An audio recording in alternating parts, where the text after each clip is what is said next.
Good evening, YouTube, and welcome to the Piper Report. So I just got home right now, and I see a headline. UN racism body gives U.S. early warning after Charlottesville. Okay, so now the UN is telling the U.S. they got to watch out for racism. So they didn't have a problem when Black Lives Matter was chanting death to pigs, and then one person who sympathized with Black Lives Matter killed Dallas police officers. They didn't have a problem with racism when Antifa blocked Milo Yiannopoulos from speaking at Berkeley and then systematically decided to have a riot and decided to destroy property. They didn't have a problem when we see people on the streets rioting after Donald Trump just won the election. Now, all of a sudden, though, Charlottesville is where it matters. Charlottesville is all of a sudden the catalyst. The catalyst that pushed the UN to declare the US needs to reject discrimination and racism. Like, are you kidding me? Are you really kidding me right now? Do people actually buy this? So, what's happening here is that I kind of discussed this a little bit that with the whole Abraham Lincoln video I did, but what they're trying to do, they're trying to categorize everybody on the right. They're trying to revamp and redefine the Republican Party and make it synonymous with the alt-right and the alt-right and white supremacy and things of that nature. They're trying to categorize it all into one particular group, and that group consists of nothing but white racists who don't care anything about the poor, who don't care at all about the suffering, about the average peasant, if you will. The only thing they care about is their white privilege and their white pride and how they can make other lives worthless if they are not white. This is pathetic. This is a horrible argument to make, and I don't think anyone can actually justify this type of, I guess you could call it, warning. What changed? What changed between Charlottesville and Dallas police officers getting killed and Black Lives Matter chanting death to cops and creating a manifesto that basically puts them above whites and other race relations? What changes since we have an ESPN anchor being disallowed from reporting on a game in Virginia because his name is Robert Lee, and that is similar to Robert E. Lee, who is a Confederate general, and it might cause controversy in Virginia, and he's not even white, he is Asian. But no, none of that matters. The only thing that matters is those evil right-wing bigots who are causing mayhem. Seriously, UN? That's why Trump should just completely disavow the UN. Get out of NATO, get out of the UN, bring our troops home. We don't need to be in world affairs. We don't have to continually give out our own money and resources so we can help build up the poorer nations, at the same time help us achieve more global influence, help us fight our allies' wars. If they're going to treat us like this, if they're going to treat us like the UN or we are now a country of racism, particularly because of one incident that was on the right wing, then I say we ignore them. I say we completely disavow them because we don't need them. Denounce the UN.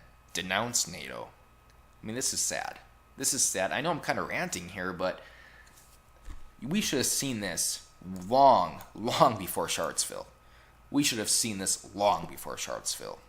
Do they really think it's only the right that are the ones utilizing racism as a tool, as a political function, as a political component to help achieve our ideology? Do they really believe that? Or is it deeper than that? Is it that the UN are full of people who support the mass migration in Europe and don't like someone like Trump that denounces the mass migration of the Islamic State? Maybe it has something to do with that instead of those on the right being evil bigots. I mean, this is a joke, but I should probably go over the article because I could keep on ranting about this probably for an hour, so let's move on. A UN committee charged with tracking racism has issued an early warning over conditions in the U.S. and urged the Trump administration to unequivocally and unconditionally reject discrimination. Yes, He has done that. That's why right after Charlottesville, he said all sides were involved. And as soon as he did that, though, he was attacked for it. He was attacked for it because he didn't specifically designate the domestic terrorism as particularly and specifically right wing. He said that it happens on both sides, and it does, because Black Lives Matter and Antifa were also there. And they're the ones that also caused the drama with the right. And you can say this. You are allowed to say this without being labeled a white supremacist. I can say this. That doesn't mean I'm a white supremacist. It's just fact. Not only fact, it's just common sense. I think most people view this issue in this particular light. The warning specifically refers to events last week in Charlottesville, Virginia, where civil rights activist Heather Heyer was killed when a car rammed into a group of people protesting against a white nationalist rally. I remember when MTV did a New Year's resolution, and they were saying it was about white people, that whites should think before they do this, and whites should think before they do that. I remember New York had a play where they did basically a Julius Caesar reincarnation, where they assassinated Julius Caesar, who looked a lot and who imitated Donald Trump. Where was the outrage over that when UN? Where was the outrage over that? You don't think that a black congresswoman saying she hopes Donald Trump gets assassinated, you don't think that is racism? You don't think that is just hateful rhetoric against the president? And not only the president, but against the deference of the office of the presidency? Where was the UN warning for all that stuff? Such statements are usually issued by the UN Committee on Elimination of Racial Discrimination. Remember, it's only racial discrimination if it's people on the right who are being labeled as racist. Over fears of ethnic or religious conflict. In the past decade, the only other countries issued with an early warning were Burundi, Iraq, Ivory Coast, Kyrgyzstan, and Nigeria. The funny thing is, Iraq and Nigeria are actually two of the countries that have, in the top 5, according to the Global Terrorism Index, that have the most amount of terrorism.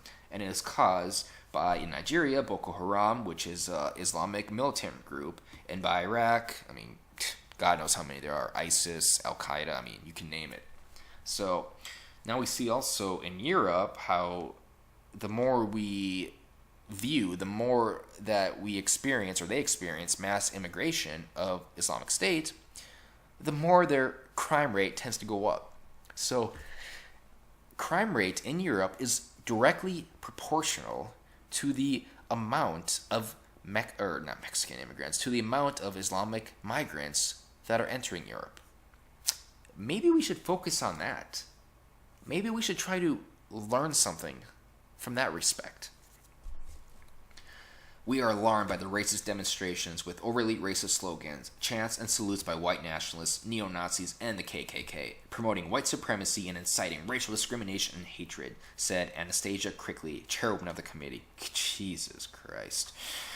President Trump faced widespread criticism after he blamed both sides, which was true, for carnage in Charlottesville. Although the turd statement did not refer to him by name, it called on the government of the U.S. of America, as well as high-level politicians and public officials, to unequivocally and unconditionally reject and condemn racist hate speech and crimes in Charlottesville and throughout the country. We have been doing that for months already. I have been doing that for months already. The only thing that comes out of it when I do it and other people do it is that we are right-wing bigots. So how can we actually reject racism? How can we reject discrimination if we are right? Or if our political proclivities align with either libertarian or right-wing values?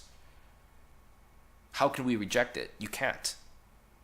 If you have a predilection toward either being right-wing or being moderate even, and you try to denounce racism and hatred, you better make sure you're denouncing right-wing hatred and racism. Because if you don't, you are directly tied to those that are the true racists.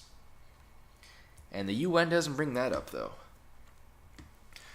Mrs. Crickley had also urged U.S. authorities to address the root causes of proliferation of such racist manifestations. Yes, I completely agree. That's why we should get Antifa labeled as a terrorist organization. That's why we should get rid of Black Lives Matter. That's why we should get rid of these groups that are trying to proliferate, that are trying to increase their dominance in this country. They're trying to increase their discrimination against those who just want to go about their lives in a normal, average routine. What this dumb bitch is saying is actually true, but let's not blame it on the right. Let's not say it's the right that's doing this, because although in Charlottesville was bad by the right, what we have experienced from racism when you compare the right and the left so far this year, it's nowhere near close. The left is far, far superior in terms of racial discrimination than the right is this year. By far. I'm not going to read this whole thing. I think you guys heard me rant long enough, but Trump, get out of the UN. Get out of NATO. We don't need them. We don't need this regressive ideology that's trying to dictate what is right and wrong. That's trying to influence your decision by controlling what type of speech you hear. Having the Anti-Defamation League now monitor people on YouTube who are, ironically, only right-wing. Having people monitor Facebook posts to see if it's hate speech or not, which, ironically, it's people who don't align with the regressive ideology that gets taken down. I discussed, I think, with Coffee with Comment in the past that there was a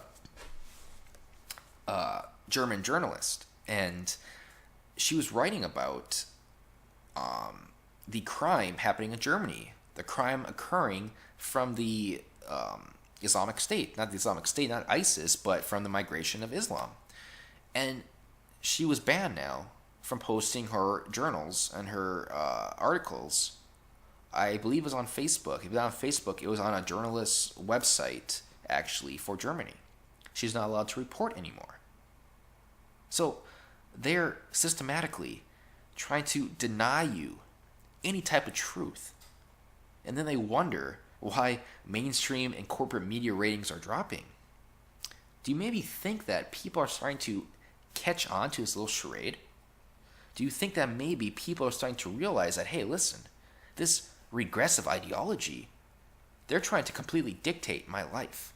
They're trying to control what I think and what I feel. 1984 by George Orwell, The Thought Police. People are waking up. And if you think that this little UN warning is going to make things better, it's not. Nothing's going to change here. You will continually see the left behave themselves in this type of fashion. They will continue to use discrimination against those who disagree with them. They will continue to call anyone who disagrees with them bigots and racists and xenophobes and demagogues. You just wait. This is going to make matters worse. What this is going to do, it's going to reinforce the notion. It's going to reinforce the notion that it is okay to hate on the right, because right-wing racism is so severe that even now the United Nations is warning Donald Trump about how dangerous they are becoming. This is going to incentivize them to keep on trying to prohibit any type of counter argument, any type of different ideology, opposing viewpoints. You watch. This is going to make things better. This is going to incentivize Antifa, incentivize people on the left to continue doing what they're doing, and even trying harder now. Trying harder to completely remove any type of opposing viewpoints, any type of speech that they deem as hatred, just because they don't like what they have to say. And yes, this is a pretty long rant, but it had to be said because this is pathetic. And I'm done.